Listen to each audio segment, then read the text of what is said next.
WhatsApp everyone, welcome back to the channel. तो most probably आपने सारे फॉर्मूलाज रिवाइज कर लिए होंगे और अब बारी आ चुकी है प्रैक्टिकल करके देखने का कि न्यूमेरिकल हमारे से हो भी रहे हैं या नहीं हो रहे हैं। तो चलिए जल्दी से न्यूमेरिकल सॉल्व करके देखते हैं। मिक्सचर ऑफ न्यूमेरिकल्स की कौन से मेथड का है, कौन सा मैं नहीं बताऊंगा।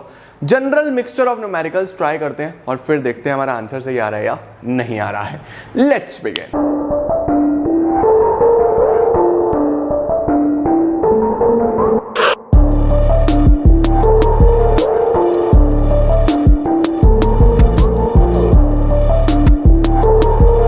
तो चलिए जी न्यूमेरिकल सॉल्व करके देखते हैं। सबसे पहला क्या सवाल लिखा है?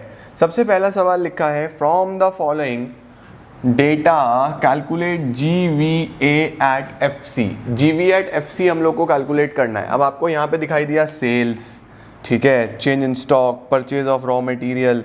तो इसका मतलब ये यहाँ पे वैल्यू एडेड मेथड का न्यूमेरिकल लग रहा है। अब वैल्यू एडेड मेथड से हमें क्या मिलता है? GVA at MP। और GVA एट MP क्या होता है? GVA एट MP हमने पढ़ा है value of output minus intermediate consumption. Please full forms use करना। वैल्यू ऑफ आउटपुट कैसे निकलता है? Sales plus change in stock minus intermediate consumption. तो सेल्स कितना? 180 प्लस चेंज इन स्टॉक कितना? Change in stock 15 minus intermediate consumption. Intermediate में purchase of raw material 100। तो 195 minus 100 is 95। 95 आपको मिल गया GVA एट MP। आपको चाहिए था GVA एट FC। तो what will be GVA at FC? GVA at MP।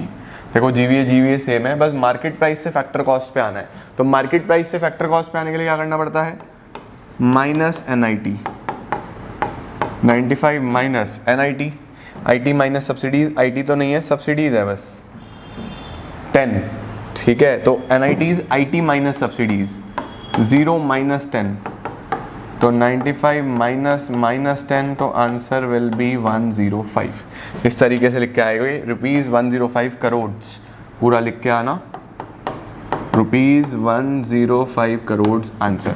तो मुझे पूरी उम्मीद है आपको ये समझ में आया होगा। अब चलते हैं क्वेश्चन नंबर 2 की तरफ। Question number 2, calculate GVA at FC। GVA at FC निकालना है। तो फिर से हमें देखना पड़ेगा। अब सर GVA एट FC यहाँ पे दिया हुआ है units of output sold price per unit, यानी यहाँ से मैं सेल्स निकाल लूँगा प्राइस इनटू क्वांटिटी करके। सेल्स, डेप्रिसिएशन, इंटरमीडिएट कॉस्ट भी दिया हुआ है। यहाँ से हम चेंज इन स्टॉक निकाल लेंगे, closing stock minus opening stock करके। तो ठीक है, GVA एट MP मुझे तो पता है कैसे निकलता है। GVA at MP is value of output minus intermediate consumption. Exam में फुल फॉर्म्स यूज करके आना।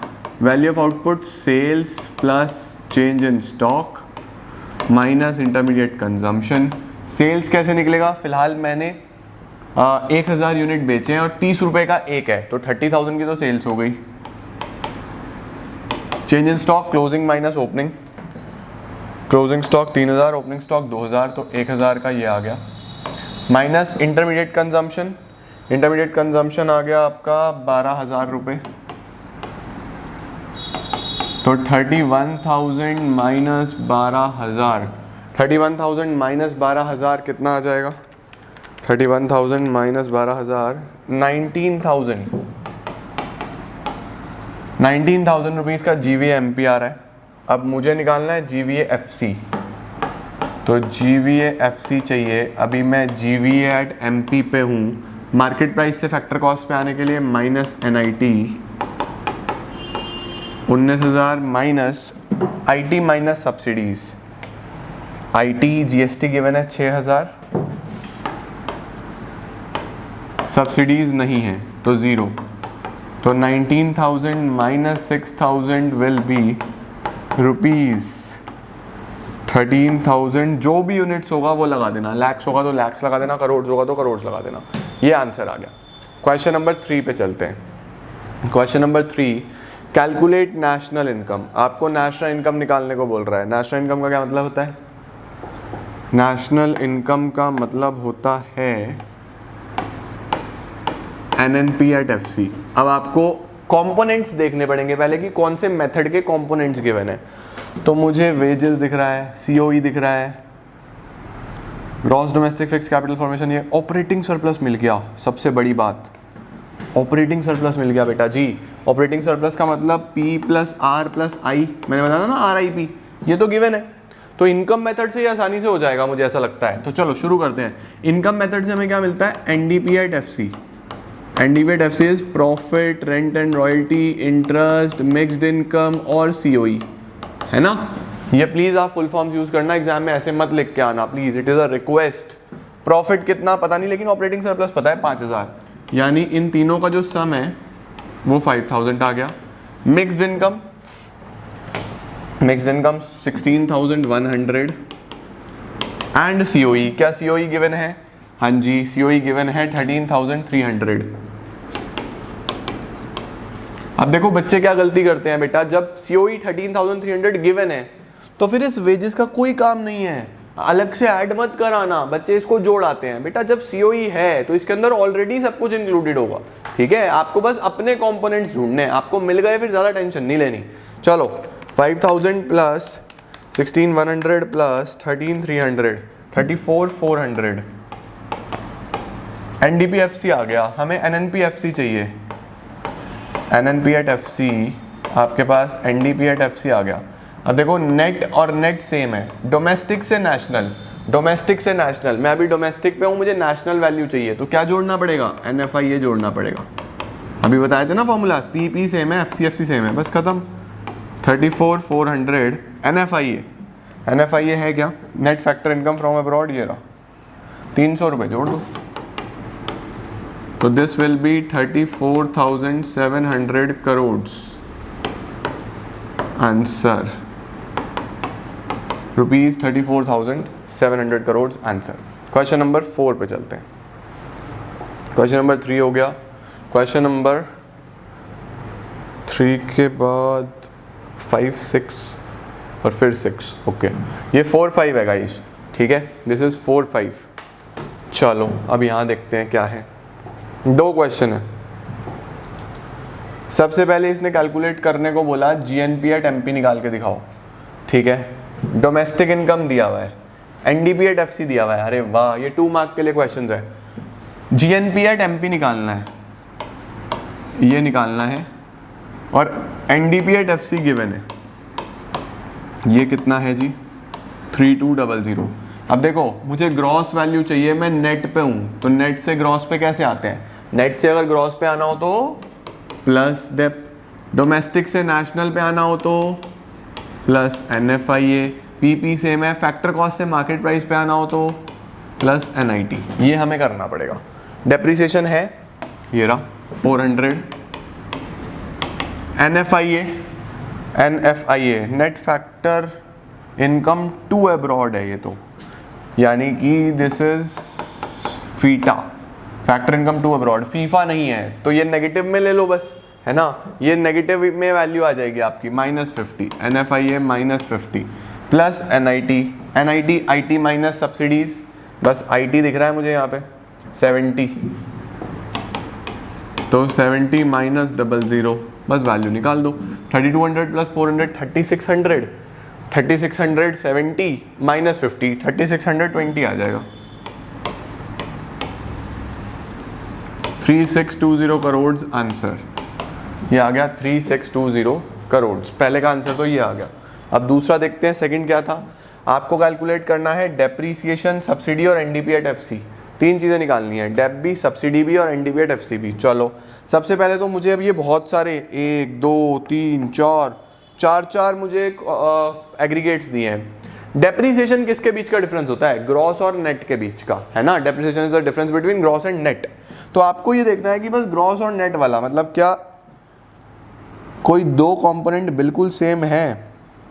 देखो ये बिल्कुल सेम है, NNP at MP, GNP at MP, NNP at MP, GNP at MP। अब देखो इनका वैल्यू कितना कितना है, 1 लाख और 1,07,000, 1 लाख और 1,07,000। 7,000, 1,00,000 और 1,07,000। तो अगर ग्रॉस से नेट पे आना है, अगर ग्रॉस से नेट पे आना है तो क्या करना पड़ता है, माइनस डेप्रीसिएशन। बाकी देखो NP NP MP MP same है, बस ग्रॉस से नेट में डेप्थ का ही डिफरेंस था इनमें, तो मैंने यही ले लिया, माइनस डेप्रीसिएशन, ये इधर, तो डेप्रीसिएशन इज इक्वल टू 17 माइनस 1,00,000, 7,000 करोड़ आंसर। ठीक है, 7,000 करोड़ का तो डेप्रीसिएशन आ गया। ओके, फिर सब्सिडी निकालना है। अब सब्सिडी किस में आता है, आईटी माइनस सब्सिडी एनआईटी में। एनआईटी किसका डिफरेंस होता है, फैक्टर कॉस्ट और मार्केट प्राइस। तो फैक्टर कॉस्ट और मार्केट प्राइस इसमें अलग हो, मार्केट प्राइस तो तीनों में है, फैक्टर कॉस्ट इसमें है। जीएनपी बस ये ले लो, GNP at MP, GNP at FC, GNP at MP, GNP at FC. आप दोनों में से कोई भी किधर भी रख सकते हो, ठीक है, बस चलना ऐसे है। ओके, जीएनपी एट एमपी कितना, 1,07,000 और जीएनपी एट एफसी कितना, 95,000। GG same, NN same, PP same, factor cost से market price, NIT. Factor cost से मार्केट प्राइस पे आना होता है तो उसको बोलता हूं मैं, प्लस कर दो उसमें NIT, factor cost plus NIT, plus NIT. तो एनआईटी आ जाएगा मेरे पास 17 माइनस 95, 12,000। एनआईटी आ गया 12,000। एनआईटी को ऐसे लिख सकता हूँ, आईटी माइनस सब्सिडीज 12,000। क्या इन दोनों में से कुछ है, हाँ आईटी है, IT 14,000, 14,000 minus subsidies is equal to 12,000। तो subsidies is equal to 14 minus 12, 2,000। 2,000 की सब्सिडीज आ गई, ये सब्सिडीज आपकी 2,000 आ जाएंगी। ठीक है, इसके बाद मेरे पास तीसरा मुझे निकालना था NDP at FC. NDP at MP है मेरे पास, ये हटा रहा हूं मैं, ऊपर वाला आपने कर लिया होगा most probably. NDP at FC चाहिए, एनडीपी एट एमपी है। एनडीपी एट एमपी कितना है, एनडीपी एट एमपी है 1,04,22। बड़े खतरनाक फिगर्स दिए हैं। एनडीपी से में मार्केट प्राइस से factor cost minus NIT. NITs IT 14,000, subsidy 2,000, 14,000 minus 2,000 तो 12,000 हो गया। 1,04,22 माइनस 12,000, 88,422 रुपीज, 88,422 करोड़ आंसर। ठीक है बेटा जी, तो दिस इज हाउ ये वाले सवाल भी आप लोग सॉल्व करोगे आसानी से, मुझे पता है तुम सब कर रहे होगे, एक्सीलेंट हो तुम सारे। चलो आओ, जीएनपी एट एफसी निकालना है। कंपोनेंट्स कौन से मेथड के हैं, कंपोनेंट्स देखिए, government final consumption expenditure, net domestic fix capital formation, private final consumption expenditure, काफ़ी सारी चीज़ें दिख रही हैं एक्सपेंडिचर की। तो एक्सपेंडिचर मेथड लगा ले। GDP at MP, GDP at MP मैंने आपको बताया था, जीजीएनपी, जीजीएनपी, जी अभी आंसर दे रहे हैं, नो प्रॉब्लम, अभी दे रहे हैं। जी का मतलब gross domestic capital formation and government final consumption expenditure. Government final consumption expenditure ले लो पहले, गवर्नमेंट फाइनल कंजम्पशन एक्सपेंडिचर 200। ये क्या होता है, ये होता है ग्रॉस डोमेस्टिक कैपिटल फॉर्मेशन। यहाँ पे दिया है नेट और fixed, net domestic fixed capital formation. मैंने आपको बताया था अगर gross domestic fixed capital formation हो तो इसमें चेंज इन स्टॉक जोड़ देना, लेकिन वो ग्रॉस डोमेस्टिक होना चाहिए ना, ये है नेट डोमेस्टिक। तो पहले तो इस नेट से, ये नेट से हटा के इसे ग्रॉस पे लाना पड़ेगा। तो नेट से ग्रॉस पे लाने के लिए प्लस डेप करना पड़ता है। तो पहले आप इस नेट में डेप जोड़ोगे तो ये ग्रॉस पे आ जाएगा। डेप कितना है जी, डेप तो है नहीं सवाल में सर, ध्यान से देखो क्या डेप्रिसिएशन है सर, डेप तो है ही नहीं, है ना लाइको, कहाँ है, ये रहा कंजम्पशन ऑफ फिक्स कैपिटल, इसी को डेप्रिसिएशन बोलते हैं। मुझे पता है तुम सारे होशियार हो लेकिन कुछ भूल गए होंगे, ईमानदारी से बताना कितने बच्चे भूले और कितना को याद था। 350 प्लस 50 400। अब ये 400 आ गया gross domestic fix capital formation, ये आ गया 400 plus change in stock. Change in stock कैसे निकलेगा, क्लोजिंग माइनस ओपनिंग, 100 माइनस 60 40। ये बहुत इंपॉर्टेंट स्टेप है बेटा, very important. 440 net export, export minus import, कहाँ है मेरा एक्सपोर्ट? जब नेट एक्सपोर्ट दिया है तो क्या करना मैंने बाकी किसी चीज़ का, -10। प्राइवेट फाइनल कंजम्पशन, कहाँ है हमारा खर्चा? 1500 रुपये खर्च कर दिए बाबू, बाड़ा खर्चा करते हो बाड़ा। प्राइवेट फाइनल कंजम्पशन एक्सपेंडिचर और गवर्नमेंट फाइनल कंजम्पशन एक्सपेंडिचर कितना था? मात्र 200 रुपये। इस हिसाब से तो आंसर आता दिख नहीं रहा हमें, कुछ तो गड़बड़ है। 200 प्लस 440 माइनस 10 प्लस 1500, 2130। चलो देखते हैं, 2130 आ गया जी हमारे पास। 200 प्लस 440 प्लस 1500 माइनस 10, 2130, ये आ गया जीडीपी एट एमपी। हमें चाहिए जीएनपी एट एफसी।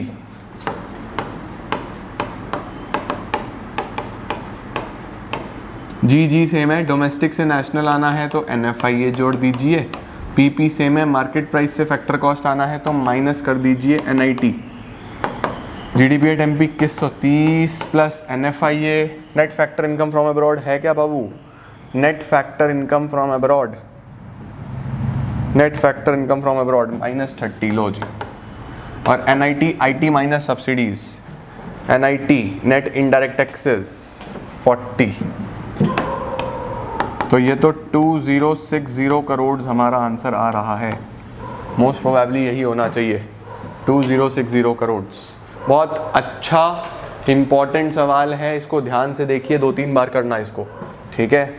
अगले पे चलते हैं। Question number 7, calculate GDP at FC. GDP at FC निकालना है। चलो कौन कौन से मेथड्स दिए हैं, इसके बाद प्राइवेट फाइनल कंजम्पशन एक्सपेंडिचर दिया है, नेट डोमेस्टिक कैपिटल फॉर्मेशन दिया है, ये भी एक्सपेंडिचर का दिख रहा है। तो जीडीपी एट एमपी, जीजीएनपी, तो जी का मतलब गवर्नमेंट का खर्चा, government final consumption expenditure 450। Gross domestic capital formation, अब देखो डोमेस्टिक कैपिटल फॉर्मेशन तो दिया लेकिन नेट दिया, हमें नेट नहीं ग्रॉस चाहिए। नेट से ग्रॉस पे कैसे आते हैं? Plus dep, dep dep dep dep dep, ये है +50, +50, 200 आ गया। Net exports, export minus import, net export -30, फिर -30, भाई प्लस में भी आ जाया करो। Private final consumption expenditure 800। चलो जी, जीडीपी एट एमपी का वैल्यू बोलिए। 450 प्लस 200 प्लस 800 माइनस 30, 1420, 1420, ये तो आ गया जीडीपी एमपी। हमें चाहिए जीडीपी एफसी।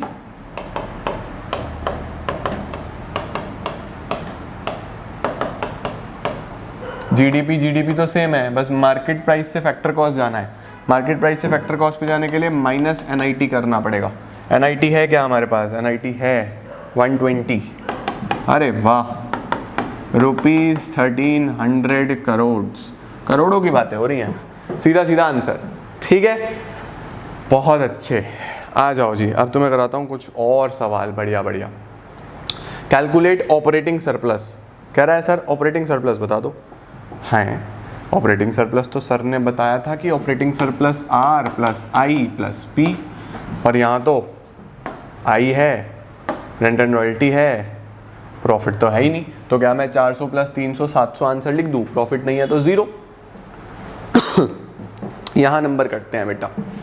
यहाँ पे याद रखो, अगर आपको वैल्यू एडेड मेथड के कंपोनेंट्स दिख रहे हैं, सेल्स दिख रहा है, इंटरमीडिएट कंजम्पशन दिख रहा है और चेंज इन स्टॉक तो नहीं है, तो बस यही है, सेल्स है और इंटरमीडिएट कंजम्पशन है, तो आपको ऑपरेटिंग सरप्लस कैसे निकालना है?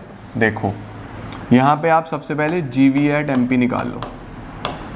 जीवी at MP is equal to value of output minus intermediate consumption. Value of output निकलेगा sales plus change in stock, ये तो COE है, compensation of employees, consumption of mixed income, NIT, बस सेल्स है। तो वैल्यू ऑफ आउटपुट यही है, sales plus change in stock minus intermediate consumption 600, ये तो आ गया 3400। ये आ गया 3400। अब क्या मैं GV@MP से ऑपरेटिंग सरप्लस, क्योंकि इनकम मेथड से आया, तो क्या मैं इनकम मेथड तक पहुंच सकता हूं? इनकम मेथड होता है NDP@FC और ये है GDP@MP। याद रखना GVA को GDP भी बोलता हूं मैं, GVA को ही GDP भी बोलते हैं, ठीक है। ये है 3400, ओके। अच्छा अब देखो DP ग्रॉस से नेट पे आना है। ग्रॉस से नेट पे आने के लिए क्या करना पड़ेगा? ग्रॉस से नेट पे आने के लिए माइनस डेप करना पड़ेगा। तो डेप्रीसिएशन कितना है? ये है consumption of fix capital 200 minus 200। Market price से फैक्टर कॉस्ट पे आना है। मार्केट प्राइस से फैक्टर कॉस्ट पे आना है तो माइनस NIT माइनस 500। तो ये जो वैल्यू आएगा 3400 माइनस 200 3200, 3200 माइनस 500 2700, ठीक है। 2700 NDP@FC आ गया, ठीक है जी। अब आपको पता है कि NDP@FC आपको मिल गया 2700। क्या आप NDP@FC को प्राइम बोलते हो? P plus R plus I। वो P plus R plus I क्या होता है? Operating surplus. अच्छा मैं पूरा ही लिख देता हूँ, लो। Profit plus rent and royalty plus interest plus mixed income plus COE is equal to 2700। इन तीनों को हम ऑपरेटिंग सरप्लस बोलते हैं। Operating surplus plus mixed income 400 plus COE 800 is equal to 2700। तो operating surplus is equal to 2700 minus 1200, 1500 answer. Operating surplus will be 1500।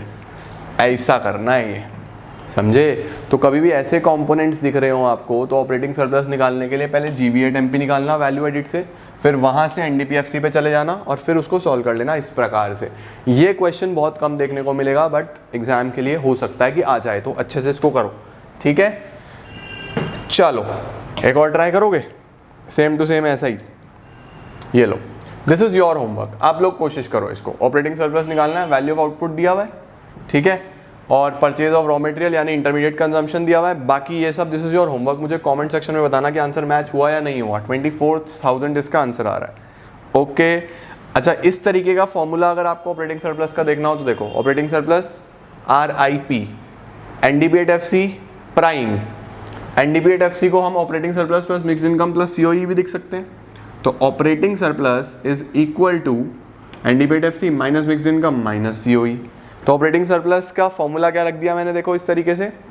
पहले GDP@MP तक चला गया, value of output minus intermediate consumption, और फिर GDP@MP minus dep minus NIT minus mixed income minus COE। इस तरीके से फॉर्मूला आ गया।